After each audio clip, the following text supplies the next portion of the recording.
I'm not an atheist anymore, because I don't look at the world that way anymore. I'm not a materialist anymore. I don't think the world's made out of matter. I think it's made out of what matters. It's made out of meaning. Look at it from the perspective of modern brain science. What we orient towards unconsciously, which means what captures our attention, is meaning, and it captures our attention before we know what it is. The brain acts as if the world's made out of information or made out of meaning. Heidegger, for example, German philosopher, was convinced that the world was made out of meaning, essentially, and that people's primary interaction with being was interaction with meaning.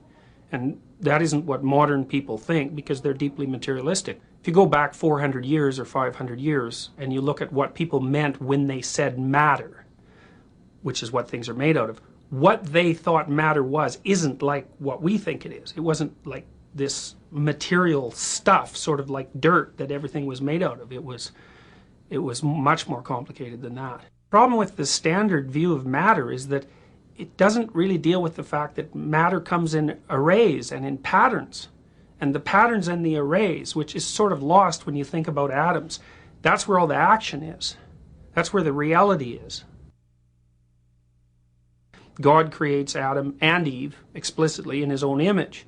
There's a variety of interpretations about the first being that God created. So there's a tradition in medieval Christianity and Judaism as well that the first man was hermaphroditic, and male and female together, and then separated into two separate entities, which then were forever looking to be rejoined. And there's a very profound psychological idea there, which is that the union of masculine and feminine produces a kind of perfect wholeness. And you can think about that as being expressed biologically, given that males need females and masculine needs feminine. But you can also think about it as different aspects of the psyche, or between people, or different aspects of the psyche within people.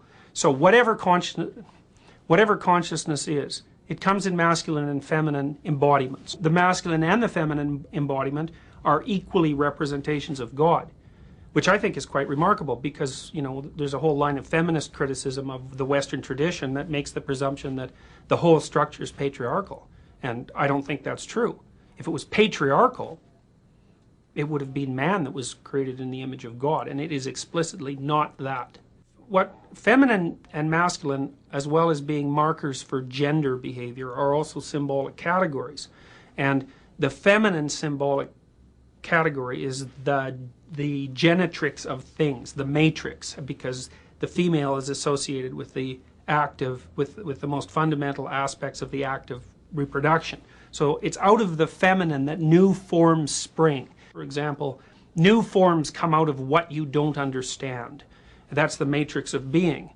And new biological forms come out of a feminine substrate. That's female creatures. And so the masculine aspect is more seminal in the symbolic sense of that. The seminal idea is the instigator, so to speak. And it also stands in mythology for a kind of logical clarity and cutting, whereas the feminine stands for more like something that's whole and undifferentiated. There's some suggestion in the story of Adam and Eve that the woman is the primary food sharer. And I think that's associated in some way with her ability to make Adam self-conscious, which is exactly what she does. She offers him something that makes him self-conscious, and she becomes self-conscious also as a consequence. I mean, women make men self-conscious. You can't think of a truth that's truer than that. And the reason they do it is because they're very selective, and most men they reject. So God comes up and he's looking for Adam because he's used to wandering around with him, and Adam's hiding behind a bush, which says something about Adam's level of intelligence first, because, you know, God can see through bushes. But it also says something about his level of self-consciousness, because what it means is that when Adam becomes self-conscious, he no longer believes that the fact that he was made in the image of God is sufficient to give him stature. And so God says, well, who told you were naked? And this is really Adam's fall, I think. He says it was the woman.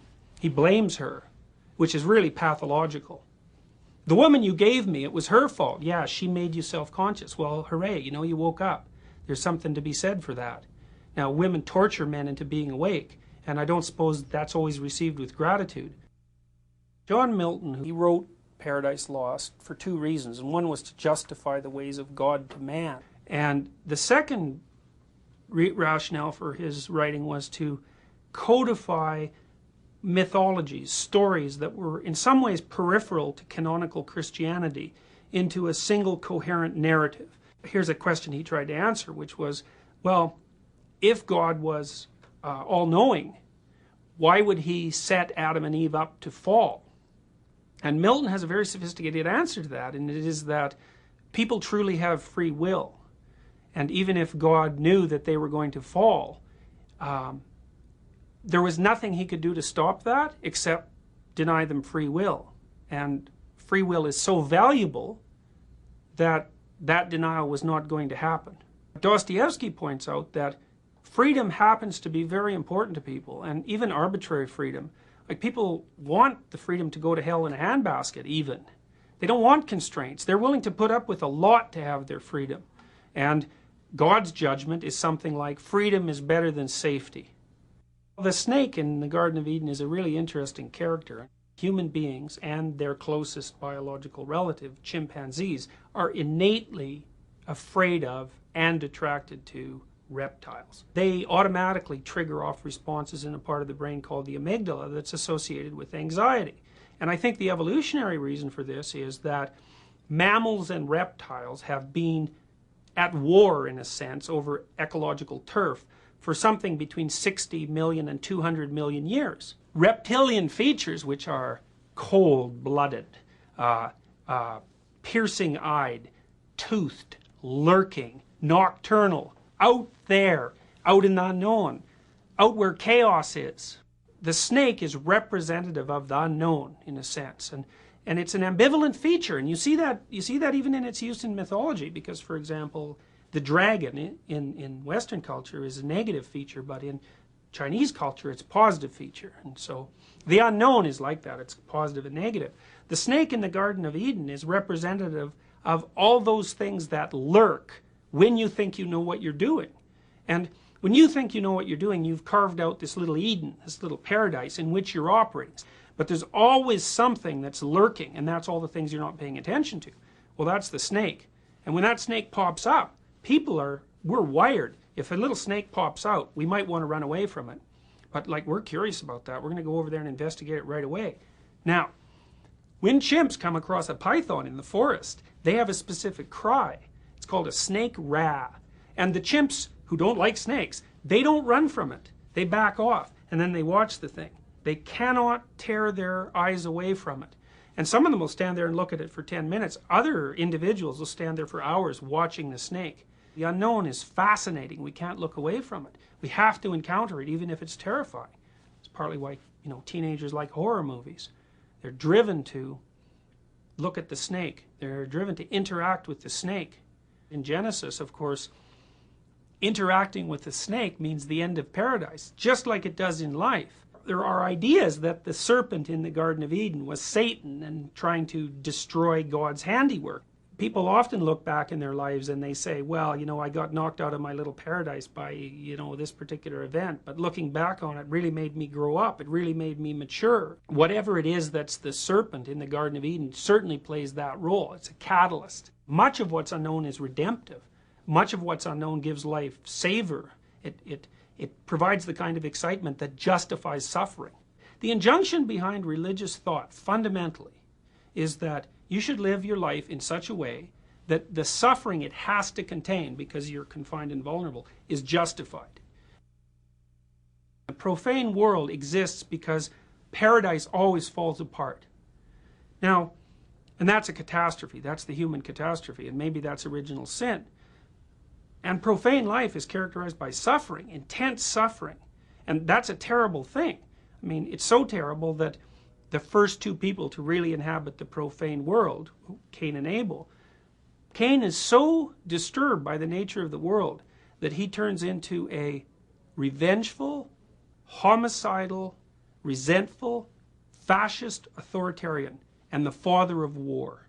Well, that's how bad profane existence can be. But if you keep going in the same direction, you can get so conscious that the profane conditions of being are no longer tragic.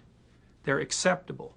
But you have to live well enough so that the suffering is worth it.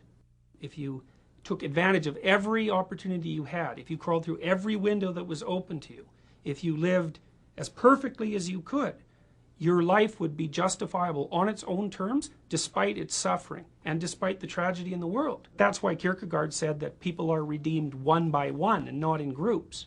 You know, it's an individual project. I would say human beings are built to take tragedy, but they're not built to take evil. The most unsettling thing isn't that a close relative dies of cancer, unsettling as that is. The most unsettling thing is to be treated casually in a brutal manner for no other reason than the brutality itself. That's what undermines your sense, your belief in human existence and in the value of human existence. That's what demoralizes and kills. Many social scientists in particular, I would say, feel that the idea of evil is anachronistic. The reason that evil is obliterated out of consciousness is because we don't have a theory to account for it. You know, we don't have a framework within which it fits. Now, religious ideation certainly provides that kind of framework. I also think that we dismiss evil because it's such a terrifying phenomena. And whenever it crops up its head, everybody runs around saying, well, who could have predicted this? Who could have predicted this? But, you know, all you have to do is look and you can predict it. And the people who perpetrate it often say exactly what they're doing and why. So the Columbine kids, for example, they said something very much like, well, we've taken a close look at existence, and it isn't worthy. It's not worthy because people are limited and vulnerable, and there's way too much suffering. And suffering, vulnerable things are kind of despicable, and it would be better if they were just all wiped out. Plus, I'm the guy to do it. And that's exactly, fundamentally, that's exactly what they claimed. You might say, well, why would someone come to that conclusion? It's like, that's not a good answer. Everyone comes to that conclusion from time to time when they're disappointed or frustrated, or when, you know, their dreams have fallen apart, or when someone near them suffers, or they doubt the utility not only of their own existence but of existence itself. If it's taken far enough, that attitude engenders atrocity. It's evil. And I think you can define it, no problem, because people say, well, you can't define evil. That's wrong. Evil is the production of suffering for its own sake.